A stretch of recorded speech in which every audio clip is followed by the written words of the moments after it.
Hola, ¿qué tal suscriptores y no suscriptores de este canal? Les habla Master Egar. El día de hoy en este videotuto número 3 vamos a explicar las partes o estructuras o partes importantes de un programa en lenguaje C. Algunos autores los nombran como partes, otro como estructura, otro como distribución de un programa, etcétera. Vamos a tratar de resumirlo en cinco partes nada más. Ok. Para poder programar en C, en el lenguaje C, necesitamos cinco partes importantísimas. Pero ahora, el hecho de que sean cinco partes no quiere decir que todas vayan dentro de un programa realizado en lenguaje C. Hay algunas que en ocasiones hay que prescindir de ellas, pero las que nunca debes de prescindir de ellas no son ni más ni menos que la uno, esas a fuercita debe de estar, y la 4 también. No hay programa en el lenguaje C que no cuente con esas dos partes, la uno y la 4. Voy a comenzar diciéndoles por qué este rollo. En primera, porque cuando empiezas a programar, pues no programas con funciones todavía, porque apenas estás empezando a programar.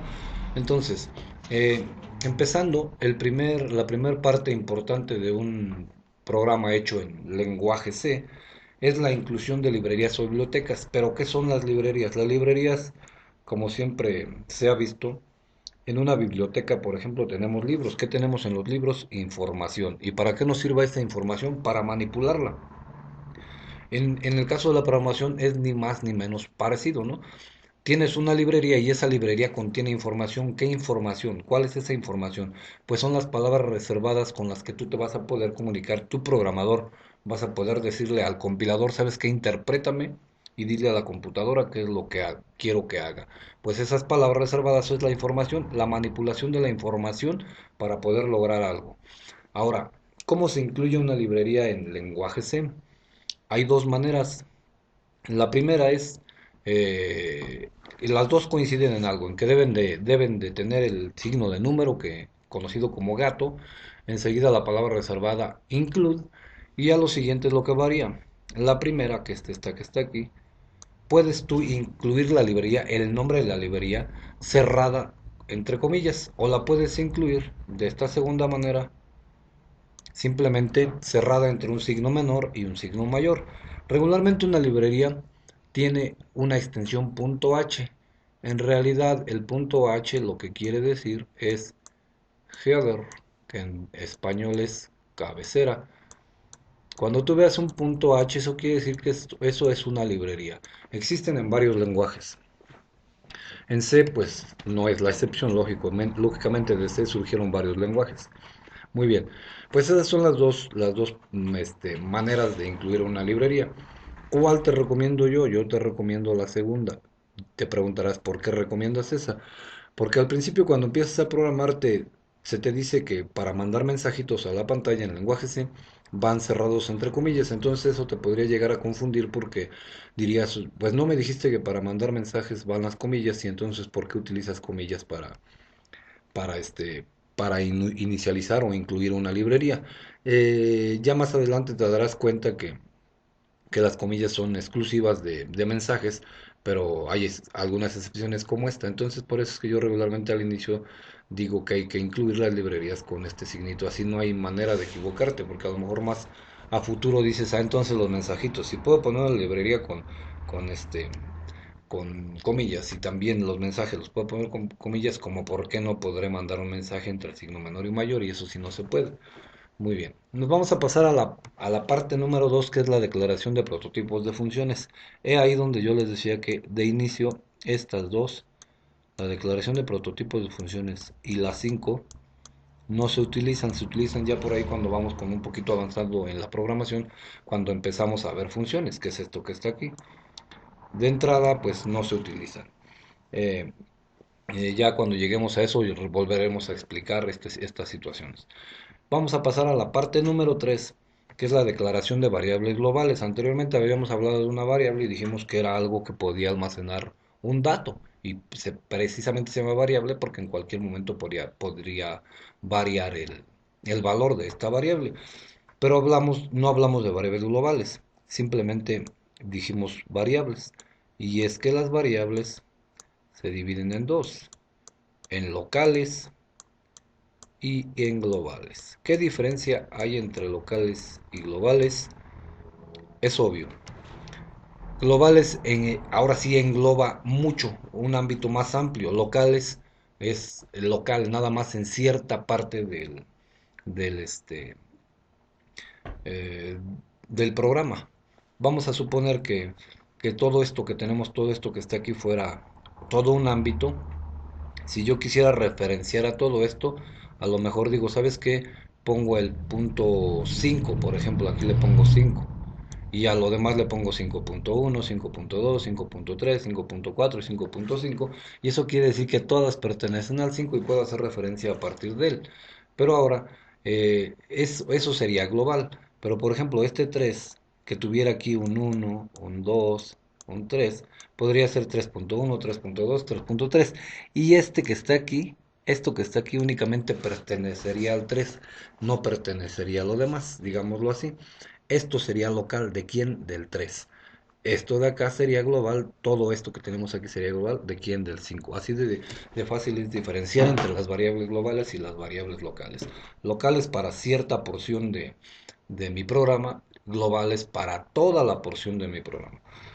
Y la parte número 4, que es una de las partes importantísimas, hace un rato dijimos que por lo menos la uno y la 4 siempre deben de estar ahí, es el programa o función principal llamada main. Esa sí no hay de otra, a fuercita se debe de llamar main. ¿Cómo se declara? Ya lo veremos más adelante con un ejemplo. En pocas palabras, la uno y la 5 es forzoso, siempre deben de ir esas dos partes. Bien, vamos a un ejemplo. En esta parte tengo yo aquí un ejemplo de pseudocódigo en el cual pues tiene su inicio y su fin y aparte declara variables. Y esas variables son de tipo entero y tiene dos variables. Una que se llama num1 que de entrada se inicializa en 5 quiere decir que va a tener num1 un 5. Una que se llama num2 que de entrada se inicializa en 7 y una que se llama suma que de entrada se inicializa en 0 y posteriormente manipula los datos de esas variables. A la variable suma le dice que va a obtener el resultado. Ahora sí, lo que salga de esta suma se lo va a asignar a suma. Lo que tenga num1 más num2, o sea 5 más 7, en realidad suma esto que tendría aquí, un 12, ni más ni menos. Eso es lo que tendría suma.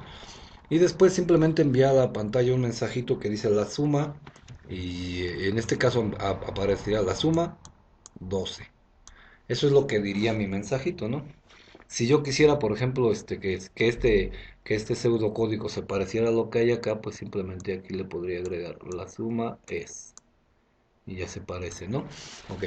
Pero ahora eso es el pseudocódigo. ¿Cómo se hace en código fuente? Y aquí es donde viene lo importantísimo. Si nos regresamos a los pasos y dijimos que el uno y el 4 a fuercita deben de estar, pues la parte número uno es la inclusión de librerías. Aquí las tenemos ya en código fuente. Esta es la parte número uno. Para diferenciar le voy a poner la PS de pseudocódigo y esta parte de aquí le voy a poner CF de código fuente. Ok, como ya estamos en código fuente, la parte número uno sería la inclusión de librerías o bibliotecas. Y estas son las librerías, son las que voy a utilizar. Ya vamos a ir viendo con el tiempo para qué sirve cada librería. De entrada les explico que stdio es una librería estandarizada, por eso tiene std, para in, out, o sea, entrada y salida de datos. In, entrada, out, salida. Muy bien. Parte número uno. Después sigue la parte número 2. Dijimos que en este caso no las íbamos a utilizar, o sea que no nos vamos a detener a explicar en ese rollo. Parte número 3. Declaración de variables globales. Me voy a mi pseudocódigo y si hace un rato no olvido que expliqué que global era lo que estaba todo lo que engloba estar acá y debería estar declarado por la parte de arriba y local es lo que está dentro de algo más, es obvio y se ve que aquí no tengo variables globales. ¿Por qué? Porque si tuviera variables globales, en esta parte de aquí tendría var y acá, por ejemplo, declararía algo, ¿no? Digamos una i. Pero como no la tengo, esto de aquí es una variable global. ni más ni menos. Va a servir para esta parte de aquí y si hubiera más partes sería para abajo. En este caso no las tengo, entonces quiere decir que esa parte número 3, por lo menos dentro de mi pseudocódigo, dentro de mi programa, no aparece. Pero ¿qué crees? Si tengo variables locales. ¿Cómo sé que tengo variables locales? Porque están dentro de, aquí están, miren, están dentro de un inicio y un fin. Esto que está aquí, esto que está aquí, esto que está aquí, esas son las famosísimas variables locales. ¿Por qué? Porque nada más me van a servir para cierta porción del código. ¿Para cuál? Para el main, digamos para el inicio y el fin. Ahora, siguiendo con las partes, tengo la parte número 4 que es programa o función principal main. Pues aquí está. Les presento a la función principal main. Es esta que está aquí. Entonces, todo esto que está aquí es la parte número 4. Parte número 4. ¿Cómo me doy cuenta que es la parte número 4? ¿Por qué? Porque es donde tengo del pseudocódigo que tenía en esta parte de acá, acá la tengo. Tengo simplemente declaradas tres variables de tipo entero con los mismos valores. Tengo una operación matemática igualita, acá la tengo. Tengo un escribir, y que en realidad es pseudocódigo, pero ya en código fuente para escribir un mensajito se utiliza la palabra reservada printf, paréntesis, y entre comillas va el mensajito que quieras enviar a la pantalla. Ya te diste cuenta de la explicación del por qué te decía yo que debías de ocupar mejor el menor y el mayor y no las comillas, porque eso te podría llegar a confundir, ¿no? Y aparte de enviar ese mensajito, utilizo un modificador de formato. Estos son los famosísimos modificadores de formato, que lo que hacen es decirle, ¿sabes qué? Voy a enviar un mensajito. ¿Cuál mensajito? Este que está aquí, pero aparte voy a enviar una variable. Esto que está aquí es una variable, que en realidad es lo que voy a tener en esta parte de aquí. Y como esta variable es de tipo entero, pues simplemente este modificador de formato es formato decimal y me sirve para decirle qué salida de dato va a tener, en qué formato, ¿no? Para eso sirve. Ahora, aparte importantísima, tú te preguntarás ahorita, ¿por qué acá en el pseudocódigo tengo escribir? Y en realidad escribir en el código fuente es printf. ¿Qué diablos hacen estas otras dos líneas aquí? Regularmente cuando programas una función principal o cualquier tipo de función, tienes que indicarle qué tipo va a retornar. Cuando tú veas una palabra reservada return, quiere decir que va a retornar algo. Y si tú pones, por ejemplo, return 0, quiere decir que esta función va a retornar un tipo de dato entero. Entonces estás obligado a poner la palabra reservada int. Si tú aquí, por ejemplo, pones un return 0.8, entonces en esta parte de aquí va a decir float o double, ni más ni menos. Pero ahora en este caso, por qué al main se le pone casi siempre el int?